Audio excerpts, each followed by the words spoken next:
How do you move through a hurricane just sitting in the eye of the storm, completely calm with winds coming around you at 2 miles an hour? You struggled when you first joined into real estate. You scaled from 46 million to now 215 million last year in less than 5 years. But I was curious, you said if you want to build $1 billion team, you need to build 5 $200 million teams. What do you mean by that? So in 2008, I was at rock bottom. I was a realtor for about a year or so. I made no money. It just felt like that time where, shit kind of was hitting the fan. I was definitely depressed and I just needed to change something. I was in the car business too and hated that. Now I've been doing this shit for so long. We're at about 79 million already. A lot of team leaders, from what I see, is they're still in production. So they're still out there selling. A, they're competing a lot of times with the agents, which I think is just an insane model that I see 95% of the time. And B, they're not really focused on the growth for those agents. They're worried about selling their homes first, worried about their clients first, worried about cherry picking the best leads for them first, worried about having the best listing and transaction manager on their files, and then letting the team get their second place person, in the org. And I just find that's where a lot of folks go wrong, and that's where the scaling component falls off for a lot of people. We know that the best lead source for agents to come into our organization is, if I needed to get listings, if somebody was holding a gun to my head,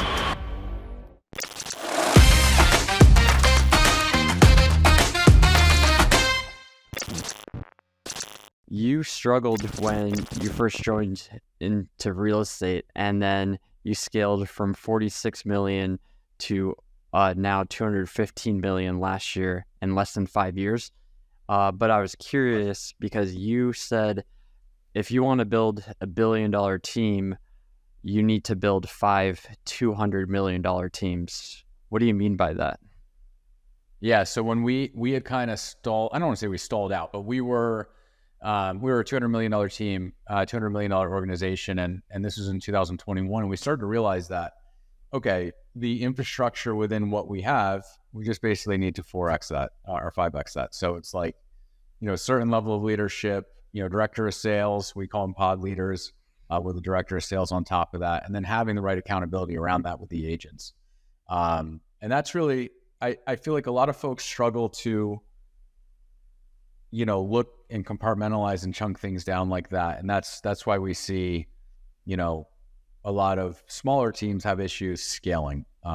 They get to, let's say an agent is doing 15 million a year in production, then they start to bring on buyer's agents and they start to scale from there. And maybe they stall out at 26 million or something like that. And they're still doing their same amount of business.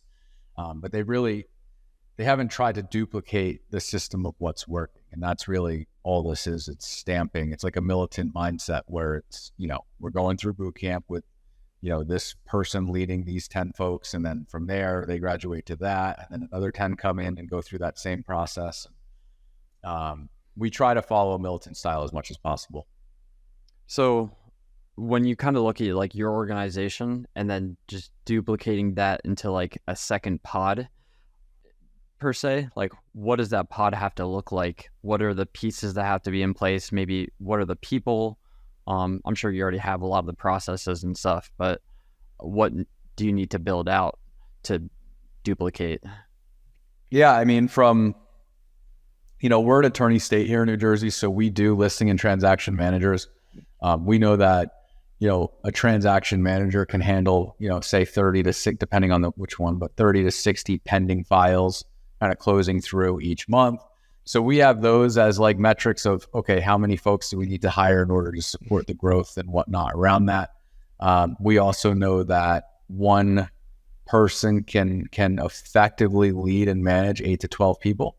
Again, following that militant style. So we can stretch that rubber band out to maybe 16 or 18, but we know we need to start clearing that pipeline out as the agents progress and make sure that leader doesn't have too much on their plate, because they're going to start to drop in certain ways around that. So that's really the simplicity of it. It's leading 10 people with one leader. Never really, that's a good goal. And then if you have 100 people in your organization, you should have 10 leaders in your organization as well.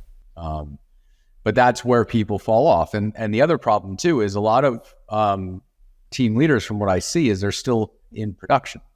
So they're still out there selling, and they're not really focused on, they're competing a lot of times with the agents, which I think is just an insane model that I see 95% of the time.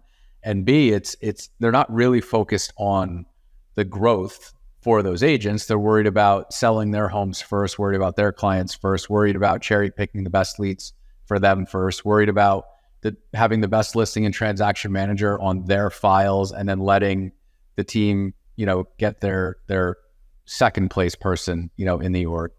And I just find that's where a lot of folks go wrong, and that's where the scaling component falls off for a lot of people.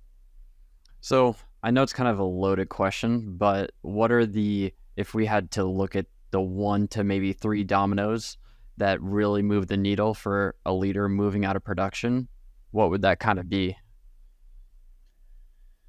I mean, there's definitely going to be a profitability hit in the next 12 months of them doing that. And I think that too is what they're not set up to give up on. So, really it's understanding it's, hey, I'm going to take a hit on my personal income as a result of this, but I need to recruit and I need to grow in order to offset that. So I wouldn't say there's like 3 pieces to the domino, but there's necessarily are 3 dominoes that are going to fall behind it. But that's definitely like 1 and 2. And then having the awareness around what do the financials look like on that side of things. So a lot of team leaders who are still in production, what I see is they're running their P&L with 100% of their commissions going into it. And then they have the team as well that they're funneling into it.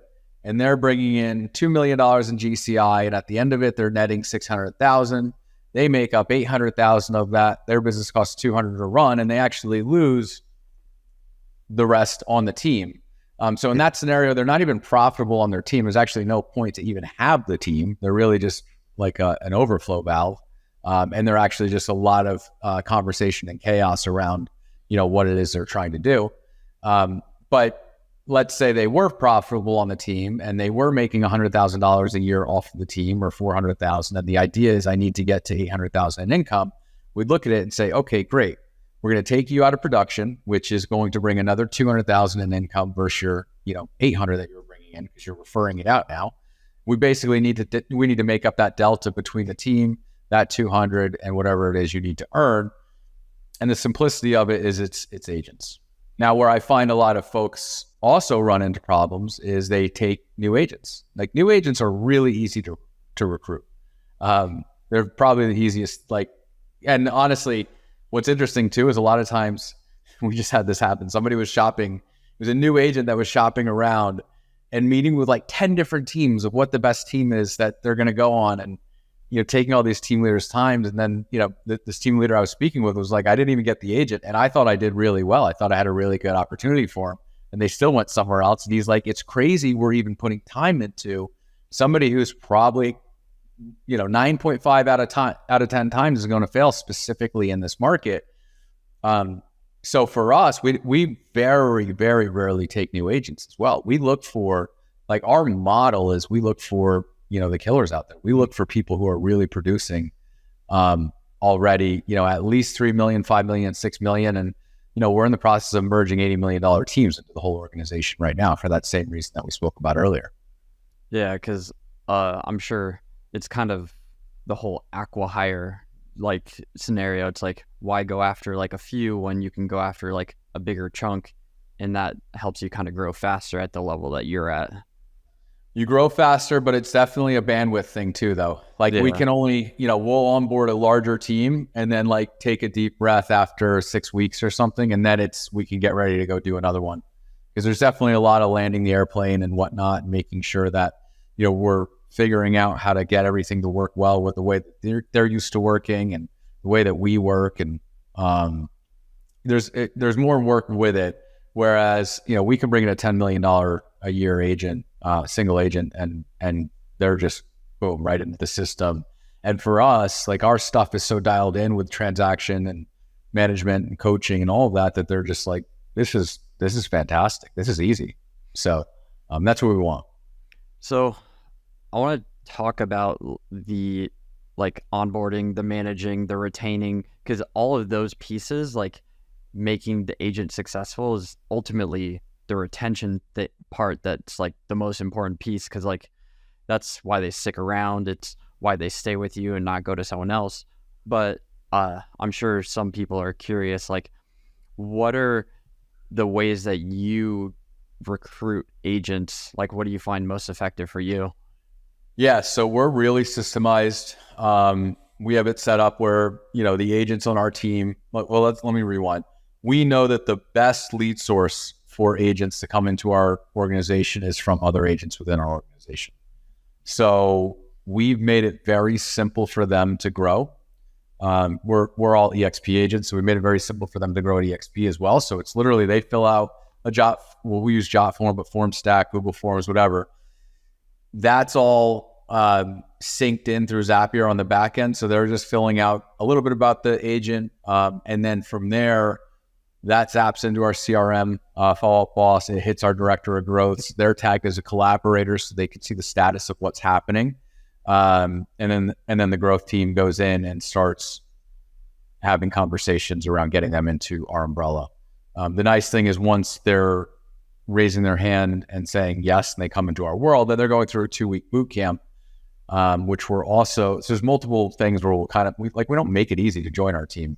Even if you're a fantastic producing agent, there's a lot of tests and whatnot that come through that, but then they come through the organization and they're just buddied up with folks through the boot camp, through the first sale out of the boot camp, then they're with James Oliver for the next 5 sales after that. So whether they're experienced or newer, they have either a coach or we call it more of like a concierge service to know where everything is in the organization for 6 deals. And then by the time they come out of that, it's 6 months later or 3 months later, depends on how long they get there, or how long it takes to get there. But they're cranking, they're humming along. They know our way. They're reprogrammed into what we know works, not just what we're looking at on YouTube and doing 10% of like 12 different things, which is what the typical agent does. We get hyper focused on what we know works, and from there, the agents are successful. So it's pretty easy to grow a downline with us, to grow that team with us as well. And that's really what we wanted to do, where it's we'll train them, we'll get them up and running. You'll still get a rip, you'll get an override on the agent being in your world, but you go sell more homes, and we'll help build your passive income. So I want to talk about that, like the boot camp, how to get them up and running to be successful. But I think there's a piece there with the recruiting side, which it sounds like a lot of them are kind of referrals. So how do you, as like a business owner, add a little predictability and consistency around those referrals that the agents do? Like, we remind them that they have to do the referrals. It's just like anything, man. It's a numbers game. We know that we need 40 folks to come into the JotForm every 30 days. That leads to 20 meetings in the office. That leads to 10 through our boot camp, and that's like 6 agents at the end of it.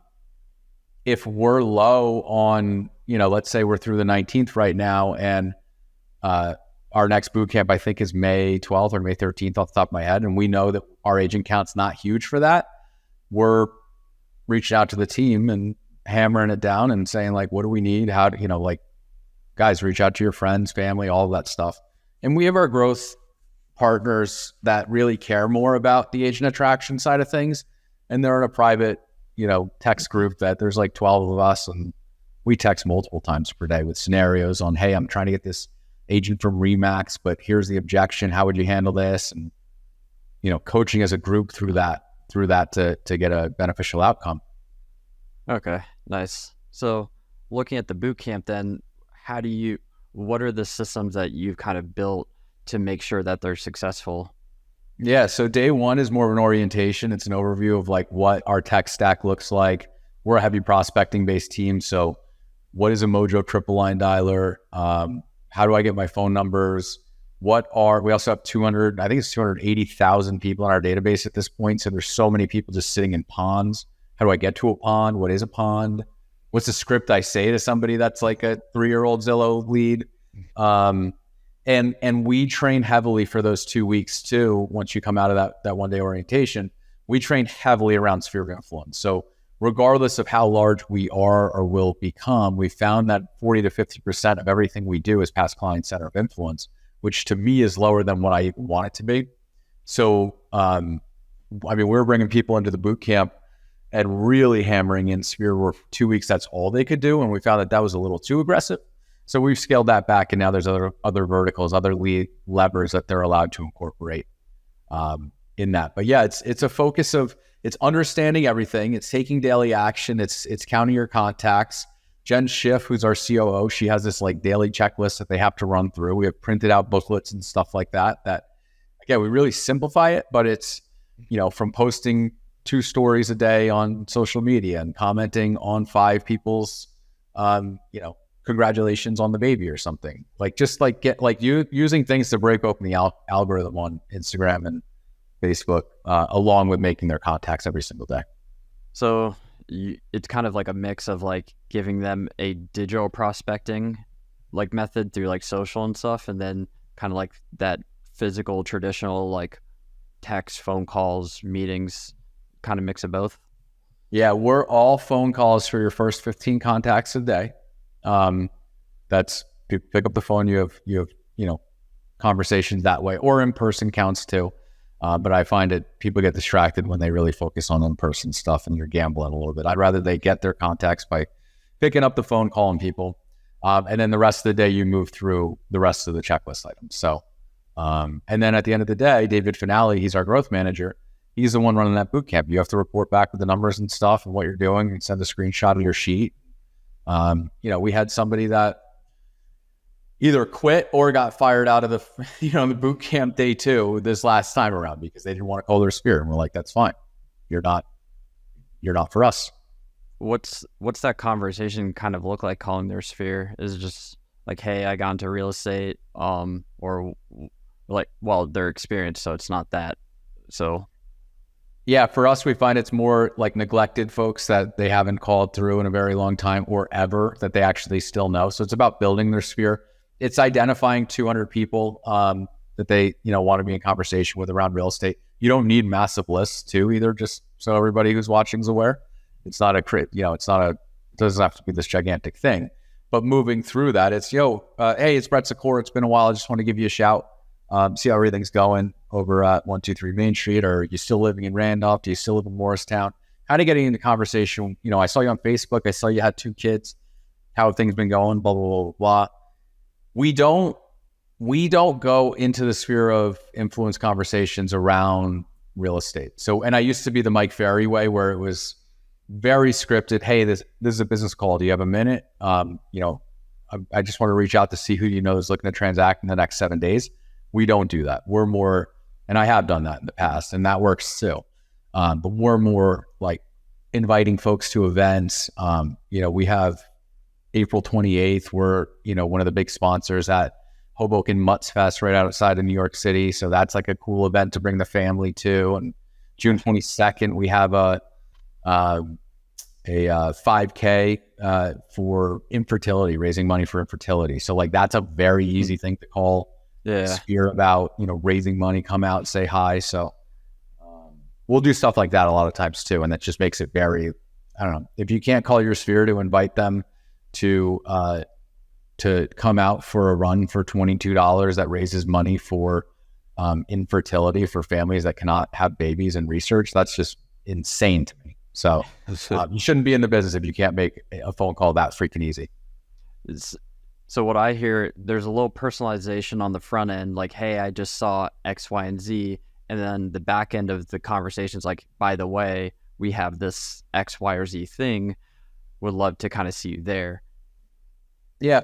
And if it's cold as hell, and so just to that point, those would be 2 separate phone calls. If I'm calling for the 5K, I'm calling for the 5K. If I'm calling to talk about your family, I'm calling to talk about your family. You could roll into it too, but I always find if there's like different motives and stuff throughout the phone call, it becomes like a little more slimy, a little more salesy.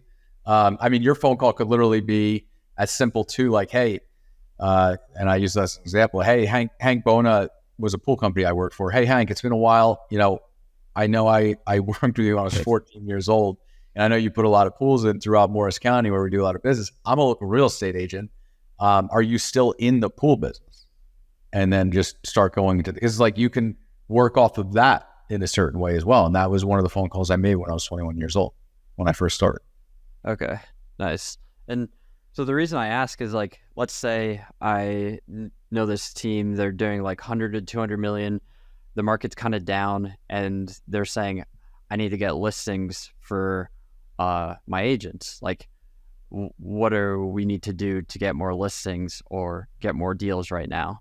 And is there something that you guys kind of roll through in your head? It's like, okay, we know we're going into like a tough time or like things are down, whatever. We just know we need to get more listings next month. And here's kind of the plan we're going to set in place to do that. Yeah. So again, we're getting off of the sphere component of it now, moving away from that. So the sphere is more like have conversations. You might get a listing, you might not. You might get a buyer, you might not. That's more like your sphere should freaking know you're doing real estate, period. Yeah. Because they're gonna become your raving fans. Get friends with them become friends with them on Facebook, Instagram, TikTok, LinkedIn, whatever it may be. Like stay in front of them and then post content around it so that it's showing up. We love this conversation too. If I needed to get listings, if somebody was holding a gun to my head and said, you need to get 2 listings by next Wednesday, for sale by owners all day long, I would call for sale by owners. That question's been asked a lot, and with multiple team leaders that are producing at a high level. And that's the answer that comes back every single time. Get good at FSBOs, get good at expireds. Those folks are telling you that they want to sell their home.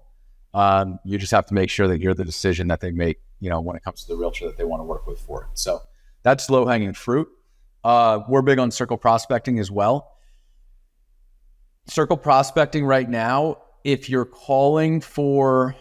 just dusting and you're just hitting everything, I think that you're going to have a harder time getting folks to actually transact. But we use like PropStream, for instance. If you go into PropStream and pull people in specific neighborhoods that have owned 20 plus years and they also own their home free and clear, I really like that. Free and clear means they're not getting a mortgage if they buy a next place. So the rates don't matter.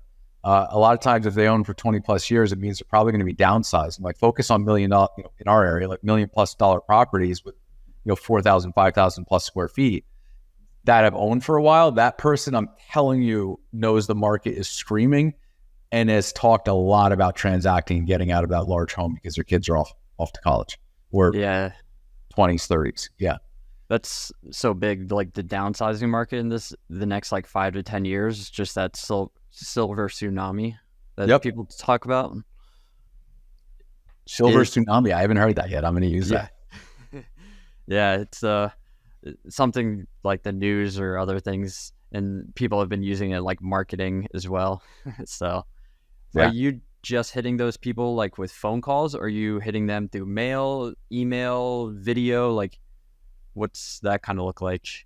Yeah, so it's just phone calls for us as like the intro, and then they can fall into like our pipeline where we'll put them on HomeBot or some sort of property update alert around that, and then they'll be getting our newsletters, and then they'll be getting invited to the 5Ks and stuff like that too.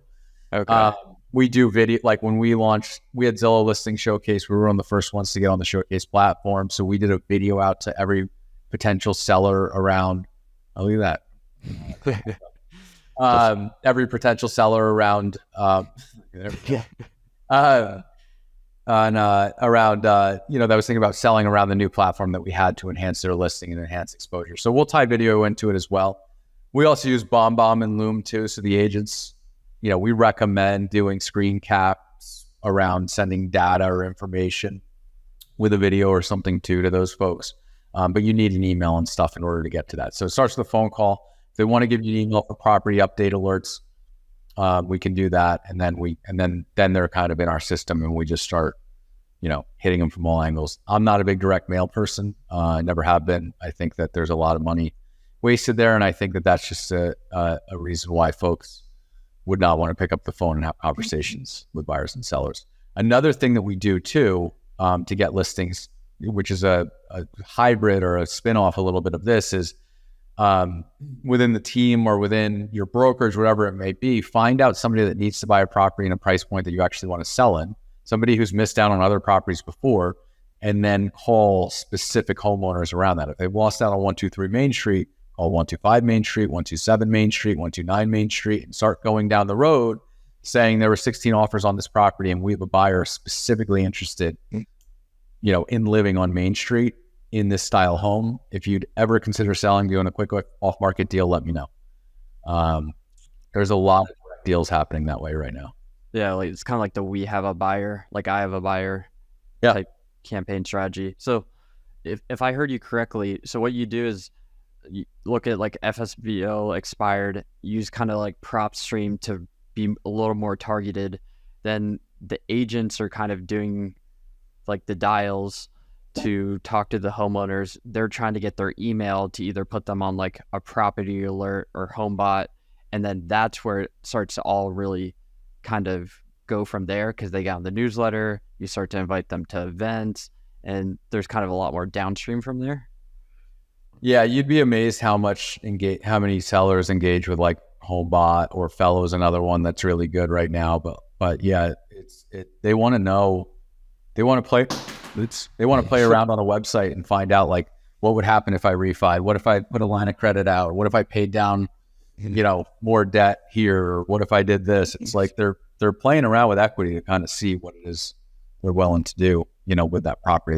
There's something stewing there, and then you just have to be the consultant picking up the phone, trying to figure out how to offer a solution for whatever it is they're looking to do. And a lot of times it's not them moving. It could be them putting an addition off the back of the house and needing a line of credit for that, and there's no money to be made, but you're connecting in a deeper way with their sphere and making sure that you're connecting them with whoever has the best line of credit process, or home equity line of credit process or rates right now. So really quickly before we move into like because first I'm sure some people are like, how do I even have that conversation? Like, what do I say to like even pique that interest to even potentially get them onto the HomeBot? So I was curious if you might be able to share that. Yeah, I mean, we're literally it's easy. It's, hey, I just want to give you a shout around 123 Main Street, or hey, I'm calling sellers in the neighborhood. I know you've owned the property for quite some time, and we just sold 123 Main Street around the corner. Got a pretty crazy number, and my job as a real estate consultant is to make sure that what your home's worth. Have you thought about selling? Have you looked into the value? And kind of like just opening it up there.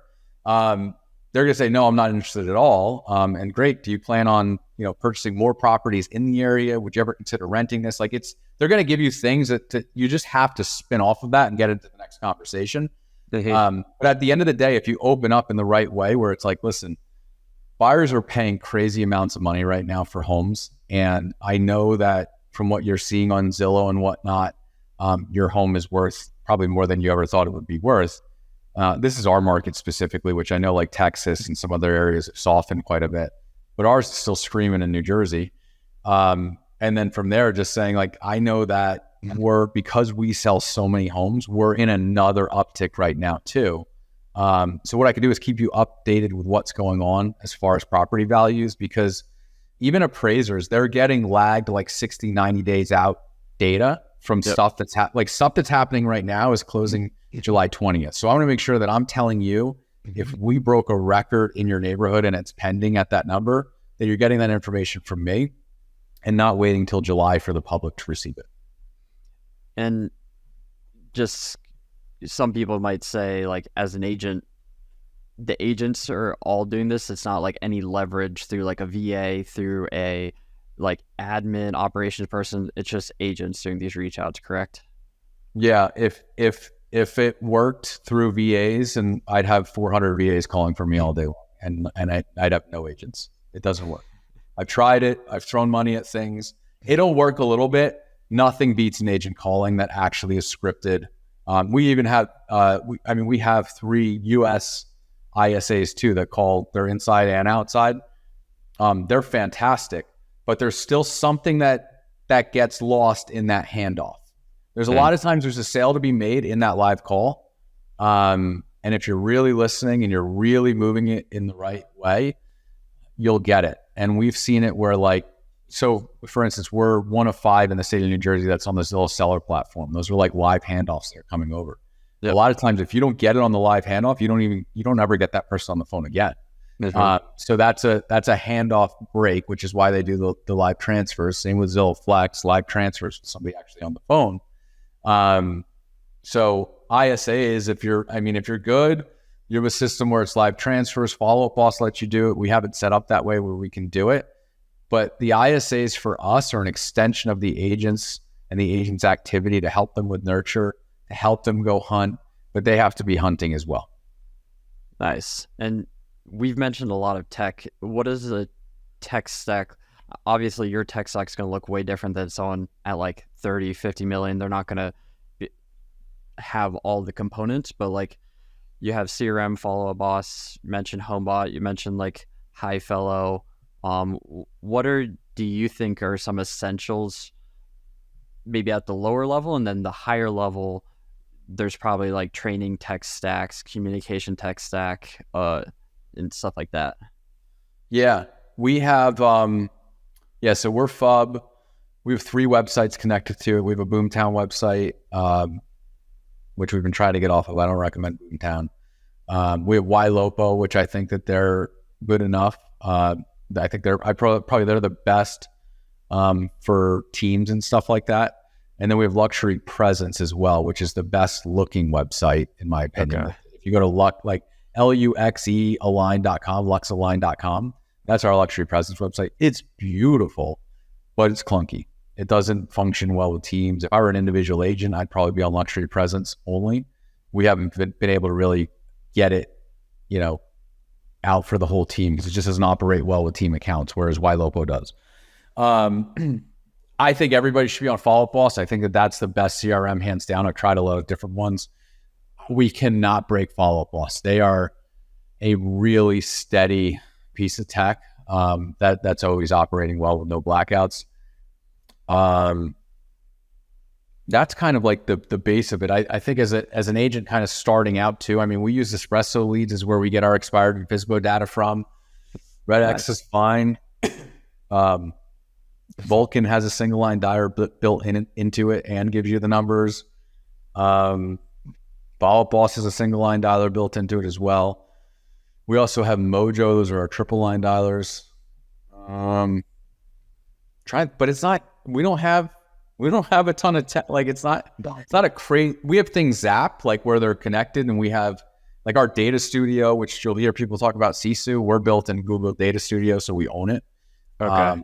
There's a lot of stuff zapping to make that data happen, and there's a lot of VAs and staff like combing things to keep really clean data in there. So we have I know that if we have 8 million that closed that hasn't been paid out from EXP, like I have everything in there, so it's all very dialed in data wise.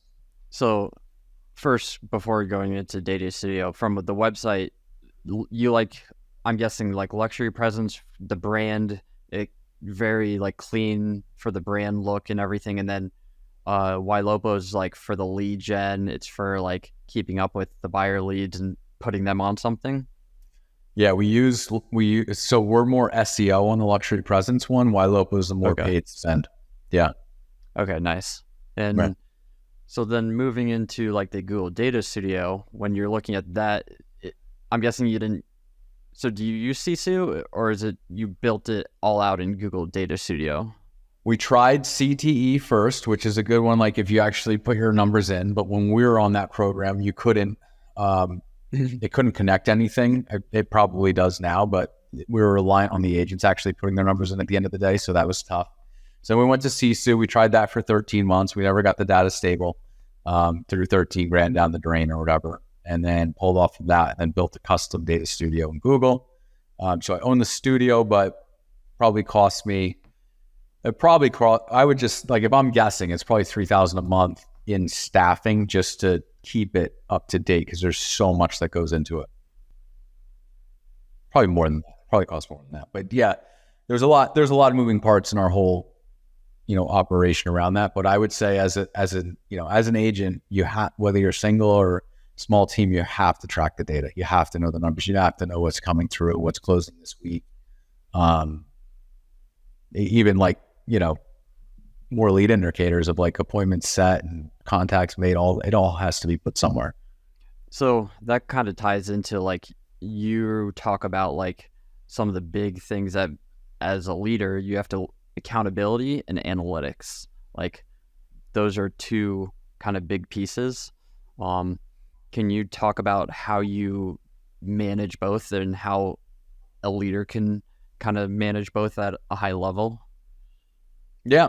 So, I mean, the analytics aspect of things is I don't want to say it's easy, but it's just looking at numbers and coming up with trends and figuring certain things out. Like, I know that if our pending drops below 70 million, we have a problem. We have to start building up I know how to look at it. Right now we're trying to break over 100 million. So we're really focused on the activities and the accountability before to make sure that those pendings start happening. So I think, I don't have it in front of me, but I think we had a call day yesterday. I think the organization sets either 40 or 60 appointments during the call day with only about 20 agents participating or so. So from the accountability standpoint, the folks that were at the call day actually did what they were supposed to be doing and are going to be making more money in the next 60 days as a result of it.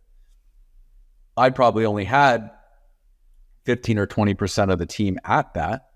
So when you're talking about the accountability aspect of it, it's like, I'm not going to fire the other ones that weren't there. I want them to be a little better than they were the day before. Like, that's my goal as a leader. We do have a minimum standard where everybody has to do 1 transaction per month. So it's 12 transactions per year. Accepted, I should say. We don't dock them if like a deal dies because of CO issues or something like that. We just want to see it actually get an accepted offer once a month. So that's something we monitor very closely as well within the organization, within that data studio. Who's penned one so far this month. But the accountability aspect of things, it's like, no, if you're hitting our minimum standards, I don't care if you want to sell 12 homes a year. I don't care if you want to sell 122 homes a year. It's okay either way with us.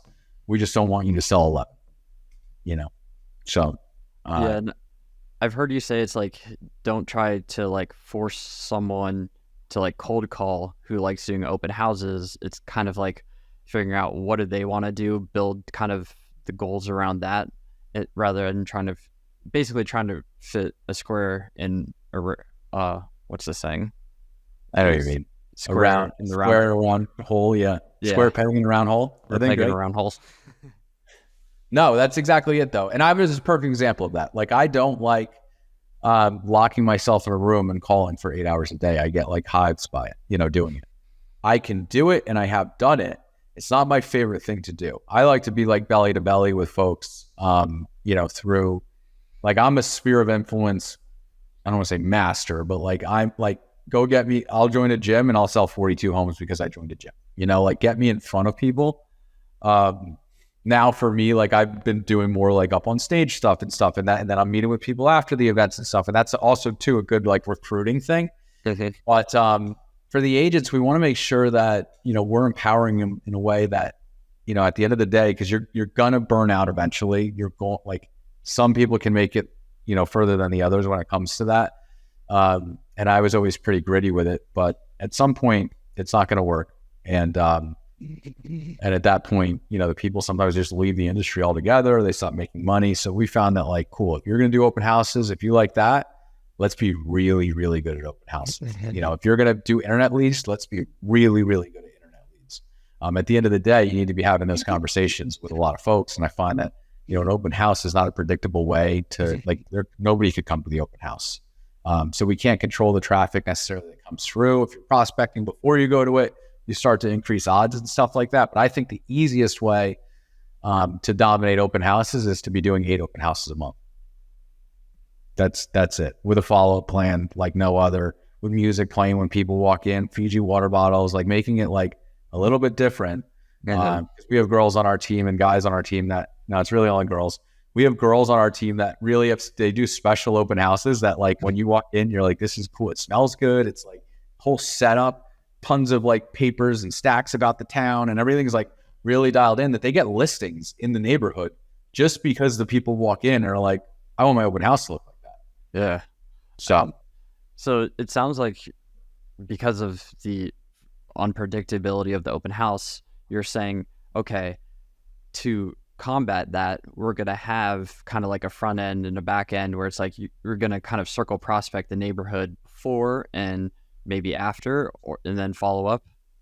Yeah, I really like, I think our playbook has it It's like Wednesday phone calls and then door knocking Saturday morning kind of thing, and then following up, after the fact. For me, I think, I think that's great, and I think but kind of your point earlier, and what you've heard me say in the past is it's kind of marrying two different styles together. Yeah. They might not make the calls. I'd almost rather have like one of my callers make the calls for them, and then they'll just take a listing, if they get it too, or they'll buddy up on a listing or something like that.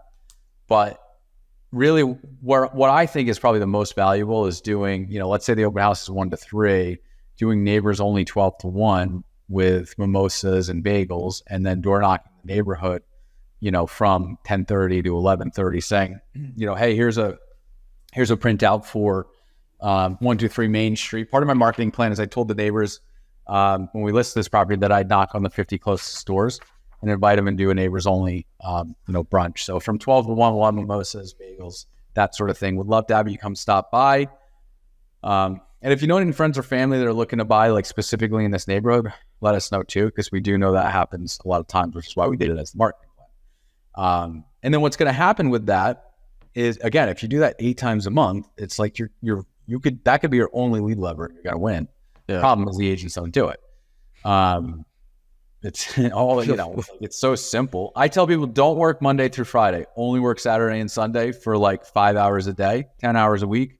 That's all you have to do. And you're going to thrive.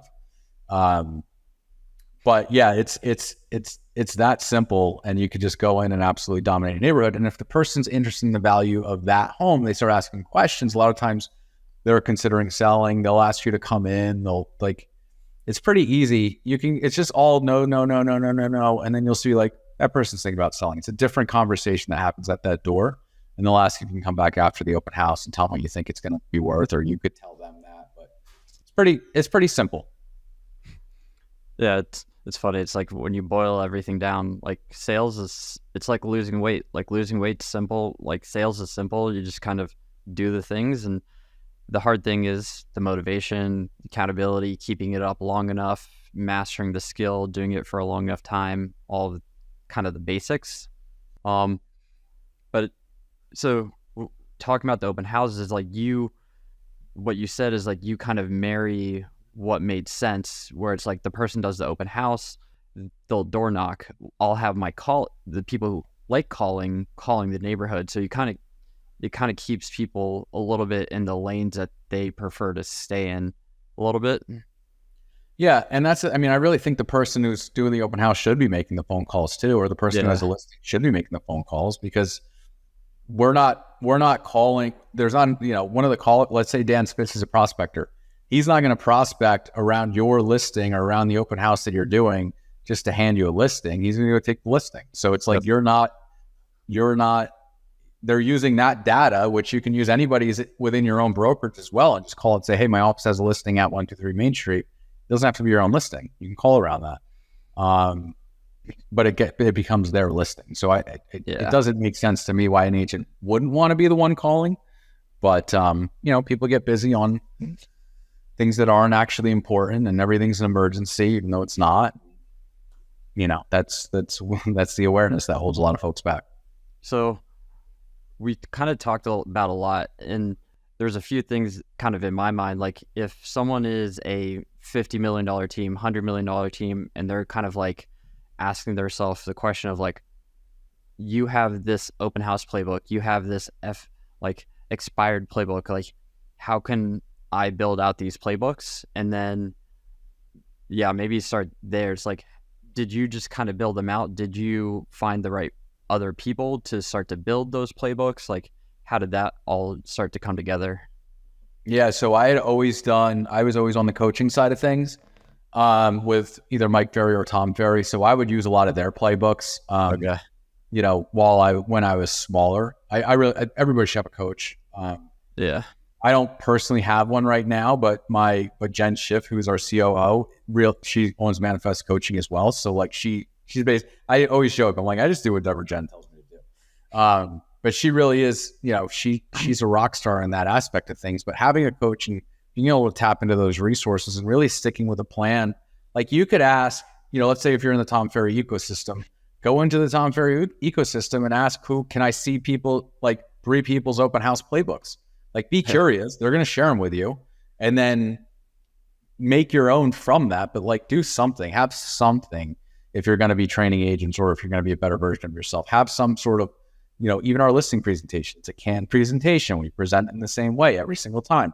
There's some variations and stuff that comes in. Sometimes we jump over a slide if we know that the seller's not really that interested in like technology, if it's an older person or something like that, and they just want to know, how big is the sign going to be in the front of your office or something like that around this listing. Then we'll just lean in on that. Biggest sign you'll ever see,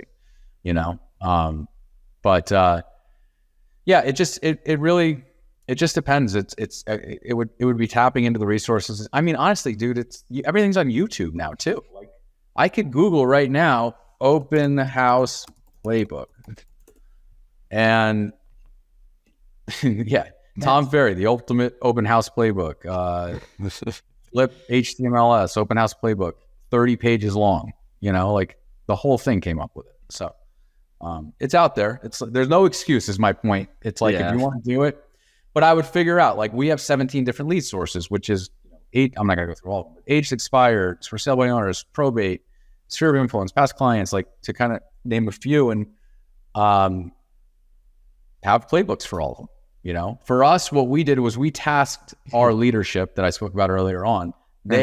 Each one kind of has their own flavor. So they helped us put them all together based on like what we're doing. Okay. So that's a good transition. You talked about kind of, I forget where it exactly stems from, but I think like Amazon talks about it, like Jeff Bezos, like the 2 pizza team, never have more people than like could fit 2 pizzas, which is kind of like that 8 to 10 range. So what does the leadership kind of look like in the organization, or what does, for that pod, like, what is that organizational structure that's needed for that to kind of be successful? Yeah. So on the sales side of things, it's COO, Jen Schiff. She kind of breaks off and goes into the ops and admin side too. But on sales, then it goes to Omar Subi, who's our director of sales.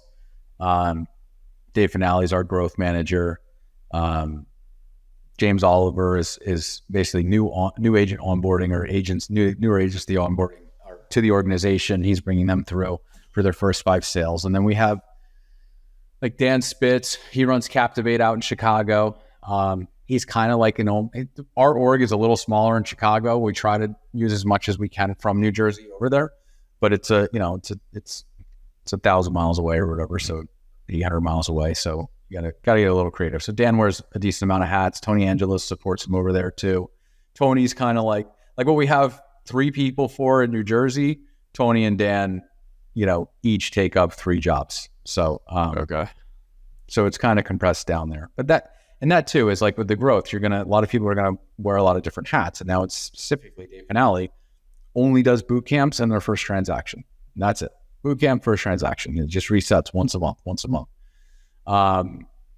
James Oliver only takes them from sale 2 to 6. It's like, that's his job. So, and then the other ones, when you get out of that, you land in like an Eric Eckhart or Andrew Cassie, who's great at internet leads and stuff as well. And you'll get like kind of into more of like somebody who's going to plan business with you and coach you and hold you accountable around something that's a little more specific with what empowers you. And then same thing on like the admin side of things. We have, JJ, who's our lead admin, and he reports under Jen Schiff as well. And then, I'm on the growth team more so and bringing agents through the organization, and Haley supports me. So like as soon as somebody wants to onboard, it's boom, bring them through. And yeah, it's just, there's a lot of stuff going on, but everybody knows what they're supposed to be doing. And that's the important piece. Yeah. So for someone first just getting started, like a lot of people talk about the traditional flow is like TC or admin, and then you bring on like a buyer's agent. What do you kind of see as that traditional or that right path for leverage? So Gary Keller's Millionaire Real Estate Agent is what really started that whole, like, your first hire has to be an admin, and then you got to do this and you got to do that. My first hire was a buyer's agent. I had 5 agents on the team with just a VA, a US based virtual assistant. supporting them before we like went in-house with somebody as well. So I don't think there's a right way or wrong way to do certain things. I think that what's best is finding out like what are your strengths and weaknesses and identifying like what you really need help on. And then once you find that person to delegate to, then you do more of what you're good at. That's really what makes growth happen.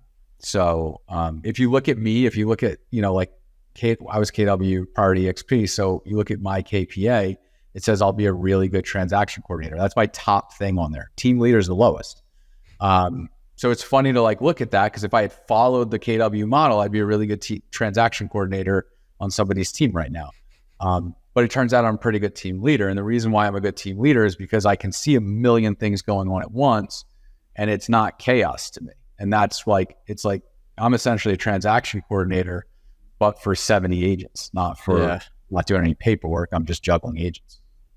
So kind of talking about that, like that specific skill, I'm sure you probably trained at some level, like whether it's like learning from other people, like the biggest, and you probably see this all the time, like the biggest like problem for people kind of transitioning is going from like a high performing sales agent to a leader, making that jump, and then moving from that to like the out of production, and just the different like mindset, the different skills that you have to kind of learn to move through that. What are your thoughts there?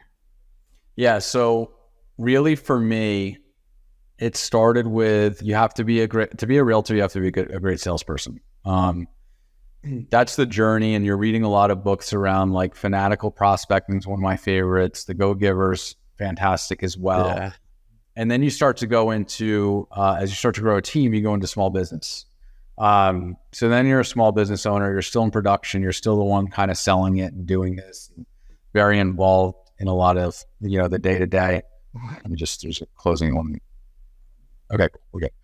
And then from there, for me, I had never been in corporate America. I didn't go to college. I owned a landscaping company out of school and stuff like that. And I didn't know corporate America. I didn't know how that worked at all.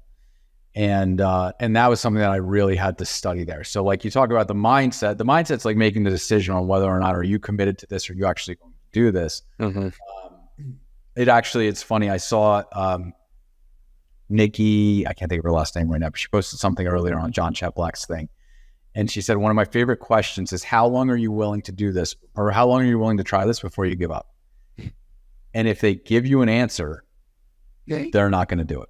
Like if they have an answer. And that's really like, if you want to be a big team, like how long are you going to do it before you give up? And like, I'm never giving up.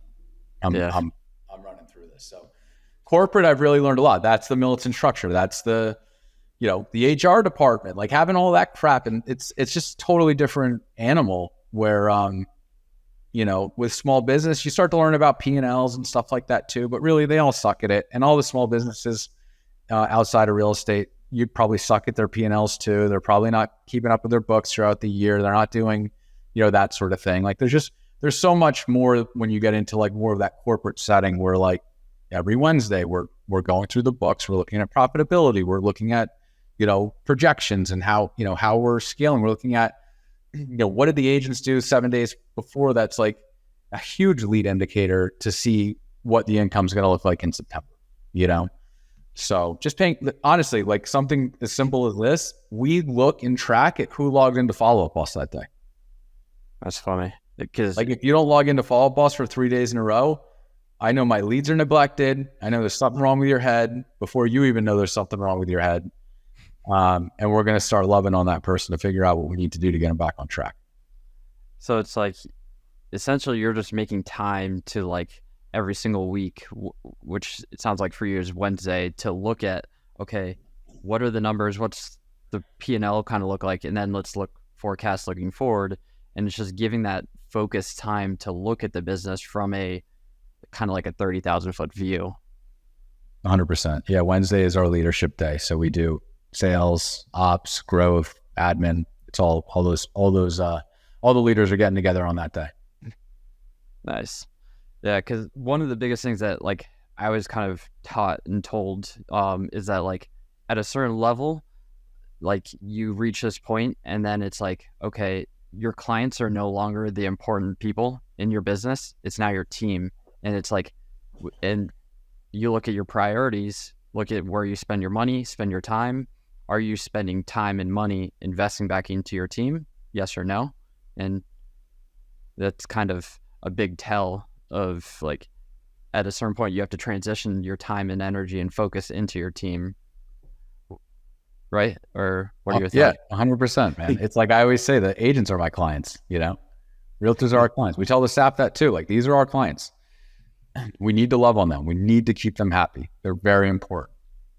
So I assume that you've probably gotten pretty good at like working with your team and knowing how to manage them, how to train them, how to like love on them. What have you found has been really like instrumental for that? My favorite thing to do is to ask what they're committed to for like the next week or something like that. Like, what do we like for the, like, let's look for the next, you know, let's say through June 30th right now. It's April 19th at the time of filming this. Let's say through June 30th for you to have the best Q3 ever. What do you need to do to play all out and make it really reasonable, but like, let's make it consistent. You know, I want to make sure that you can hit it like almost like too easy, but I want you to hit it on the days that you say that you're going to be working. And then I want you to break it down into the daily activities and tell me what days you're working. And then I want you to do that. And then I want you to, at the end of each day, send me a screenshot of the piece of paperwork that you filled out with everything that you did. And for me, it takes like nothing. It's their goals they set. They broke it down. They have to do it. They have to send it to me, but they don't want to screw that up because I'm watching them, you know? So, and I care about them too. So like I had an agent, I spoke at an event, I think it was maybe Tuesday night, Wednesday night. And they came up to me after the event and they said, "Hey, I'm a new agent. I haven't made any money in this business yet." I was like, "Okay. How new are, like, when did you get your real estate license?" And she was like, 2 years ago. And I'm like, "Okay. So you've been a new agent for long enough to know exactly what it is you need to be doing to be," and I like took her through that whole exercise, and she had a full-time job as well. I'm like, "It's going to be hard. Like, this is going to suck. So like, make it easy, but we want you to get consistent around it." I told her the same thing. I'm like, "Send it to me tonight, DM me on Instagram or whatever." I think she came through Facebook. But I'm like, and just understand, if you don't do this right now, if you do not go home and do this, stop trying to be a realtor, because you've put two years of your time into this and haven't made $1 yet. So just understand that you're going to make a decision right now. It's either and she did it. So at least she's like one step further in the right direction. But you know, that's really, that's how I always lead. It's like, what do you want to do? What empowers you? I'm not going to set your goals for you. I can, but I'm going to want you to do more than you're going to want to do probably. So let's have you do it. And that's why our minimum standard used to be 24. That's why it's only 12. It went from 24 to 16 to 12. And we found it was really hard in like the downturn to find a lot of people that wanted to sell more than 12 homes a year. And selling 12 homes a year is completely fine. Making $100,000 a year as a realtor is completely fine. Yeah. It's just not what I wanted to do as a realtor. So that's why it needs to be their goals. Yeah, that's so good. It's always kind of like you're working for them, and it's like, how do you get them to be successful in their eyes?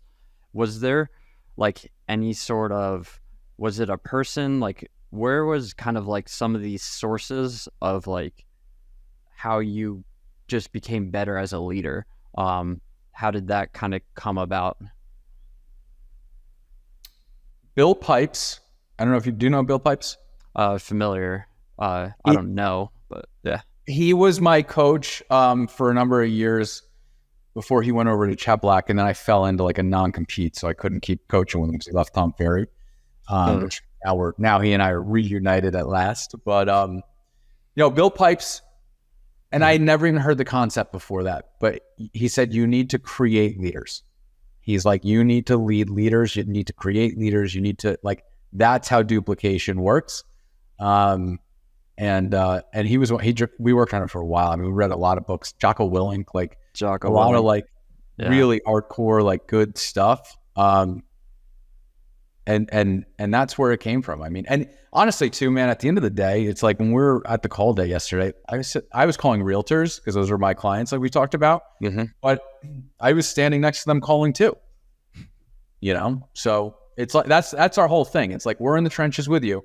We're doing it with you. We're doing the same thing we're asking you to do. I don't like it. As I was saying that Wednesday night, I'm like, I don't want to be there tomorrow morning either. I don't want to be calling either, but it makes money. So it's what we do. It's that tactical leadership versus organizational leadership, Jocko Willink. Yeah. We always say Eric Eckhart's the type that like he'll make you feel safe. He'll go into battle with you. He'll run up the hill with you, holding the flag and like saying, come on, which is funny because we had the leaderboards up yesterday for the call day and Eckhart was calling as well. And he led the leaderboard the whole day long. He was like, come on, guys. Like he's running the 5-minute mile in front of him. He's like, come on. And then he got beat by 2 realtors that were both new to our organization in week 2 of their boot camp with us right now. And that's what we want. We want like chase the rabbit kind of thing. Like go get it. And he's going to make the chase even harder at our next call day in 2 weeks. So nice. And so if you just had to tell like another leader that's kind of coming up, like here are the few things, whether it's 1, 2, 3, 4, etc., to help you create more leaders, what are those like things? Again, I know it's a little bit loaded because it's multiple, but yeah, I mean, it honestly, like we even at the end of the day, what a leader really needs to me is at least to work within my organization or what we're doing is they need to like give it, like they need to have that attitude where it's like, I'm going to sacrifice my body to like make sure that person is going to succeed.